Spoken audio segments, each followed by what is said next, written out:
dad trying to get better at music. Most important thing about playing electric guitar is these. I can plug it in and be as loud as I want, and everyone else can be asleep.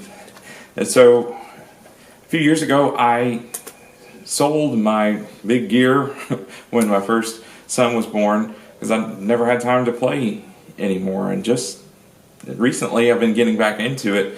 I wanted something with a headphone jack, and so I started with the Spark, and this video is about how this sounds through the headphones and how it sounds recording into the computer. So the Spark, what drew me to it was the versatility, a lot of the reviews that were out there, and so when I got it, I was excited about all the things it could do, but now that I've had it a while, there just seems to be something lacking about it. I don't know if you can tell in the recording, it just still sounds a bit thin, a bit compressed, just not the dynamic range or the warmth that a tube amp has. And so for Christmas I got the Blackstar, which is one of the few tube amps you can find out there that has a headphone out jack. Now the headphone out is emulated, so that's not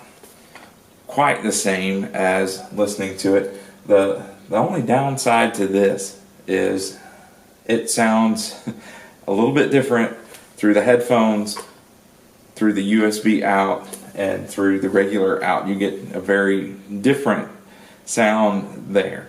The same is true for the Spark, but it's not as pronounced. It's a lot closer to that. Now the downside with the Spark is when you record it, at least on Garageband, there's quite a bit of latency, and so what that means is you have to go back and sync up the audio. You don't get that with the Blackstar.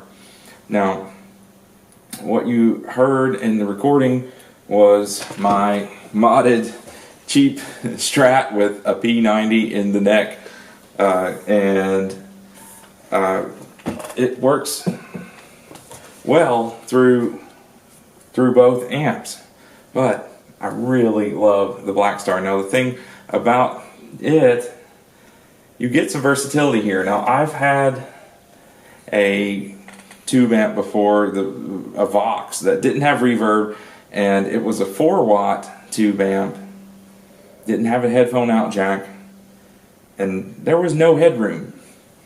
What that means is you couldn't get a clean sound very loud at all. With this one, you can get a very loud clean sound. It has a clean channel on it, and so it'll still break up if you switch over to a humbucker or Les Paul.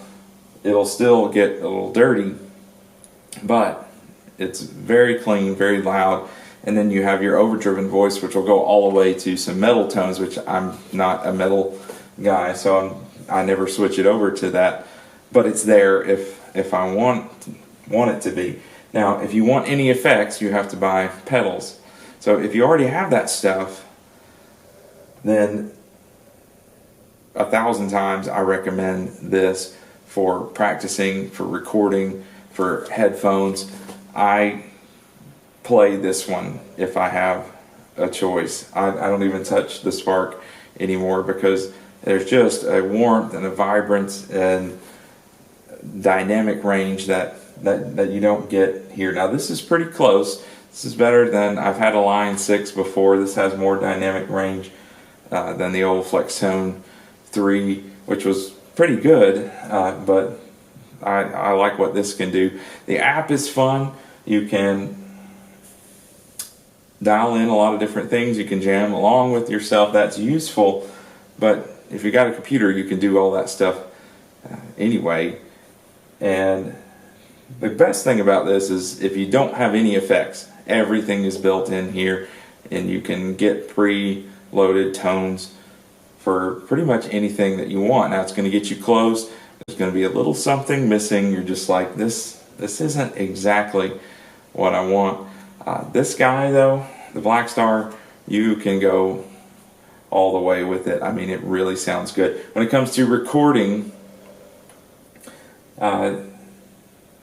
this one is a little weak on the output. Even in the headphones, I have it cranked all the way up on the volume, and it's just right. But this one, you can get a louder signal, but like I said, it's a bit more harsh, a bit more brittle on your ears. You've got more signal coming through the output. You really couldn't do a line out with this one. I've tried it recording to my computer and it just doesn't work. This one, the line out works, so you could do a line out, and it's emulated again, but it sounds pretty close.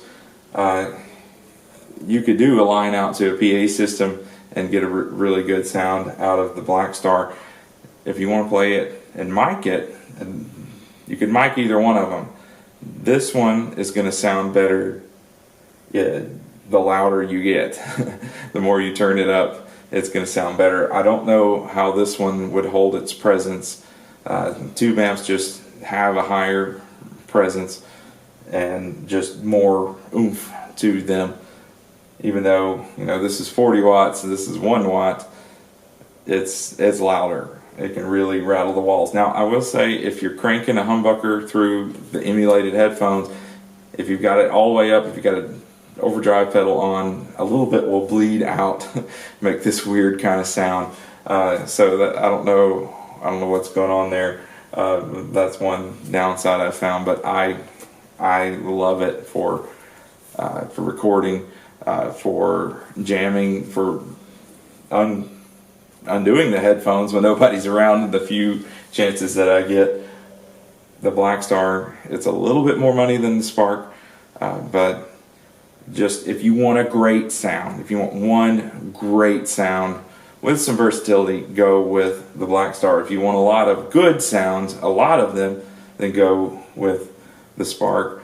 But if you have any pedals at all, this will not disappoint. It's got built-in reverb, which has a good sound. You can get a budget pedal board and get all the effects you want. You're going to have to spend about as much as you spend on the amp.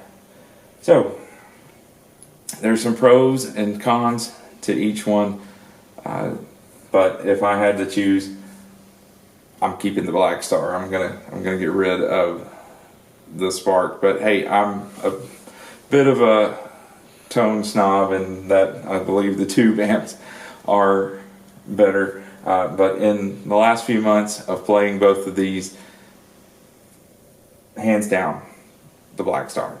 So hey, have fun, keep playing.